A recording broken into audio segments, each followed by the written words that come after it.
வீட்டிலேயே soya sauce எப்படி பண்ணுறதுன்னு இன்றைக்கி பார்த்துருவோமா. ரொம்ப சூப்பரான சுவையான சிம்பிளான சோயா சாஸ் தான் இது. 50 கிராம் சீனி எடுத்து வெறும் சட்டியில் போட்டு அடுப்பில் வச்சுருங்க. இந்த சூடுலேயே இது உருகி நல்லா கேரமலைஸ் ஆகி வரும்.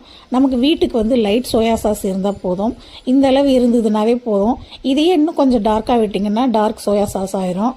அதனால் இந்த அளவுக்கு இருந்தாலே போதும். நமக்கு 125 கிராம் தண்ணி ஊற்றிக்கணும். தண்ணியை ஊற்றின உடனே அது எல்லாம் மறுபடியும் மிக்ஸ் ஆகி வந்துடும்.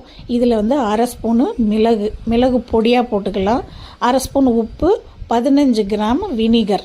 இதுதான் மொத்தமான தேவையான அளவுகள் இதுக்கு எல்லாத்துக்குமே. இதெல்லாம் போட்டுட்டு ஒரு 5 நிமிஷம் நம்ம கொதிக்க விட்டுட்டோன்னா கொஞ்சம் அந்த டேஸ்டெல்லாம் இறங்கி வற்றி வரும். அப்போ நம்ம இதை எடுத்து வச்சுக்கணும். கொஞ்சம் திக்கான கன்சிஸ்டன்சி வரும், அதில் எடுத்துக்கலாம். இதில் ஒரு சிலர் கார்ன்ஃப்ளவர் கூட போடுவாங்க. எனக்கெலாம் கார்ன்ஃப்ளவர் தேவையில்லை, அதனால நான் அப்படியே எடுத்துக்கிட்டேன். இது நல்லா வடிகட்டினதுக்கப்புறம் ஆறுனதுக்கப்புறம் ஒரு சின்ன பாட்டிலில் ஊற்றி நம்ம ஃப்ரிட்ஜில் வச்சுக்கலாம். இது ரொம்ப நல்லாயிருக்கும்.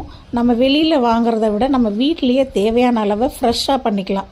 ஒரு வாரத்துக்கோ இல்லை 10 நாளைக்கோ தேவையான அளவு நம்ம வச்சுக்கலாம். ஏன்னா பாட்டிலாக வாங்கினோம்னா 10 நாள் 20 நாள் ரொம்ப நாள் கிடக்கும். அது அப்படியே கடைசியில் நம்ம குப்பையில் தான் போடுற மாதிரி ஆயிரும்.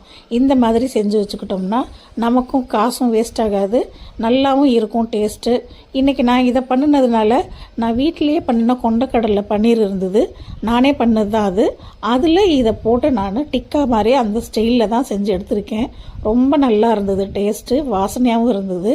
இது ஒரு 5 நிமிஷம் நம்ம தோசைக்கல்லே போட்டு பரட்டி எடுத்துட்டோம்னா அந்த சோயா சாஸோட டேஸ்ட்டும் இதில் இறங்கியிருக்கு. நல்லா இருந்தது. எல்லாருமே ட்ரை பண்ணுங்கள்.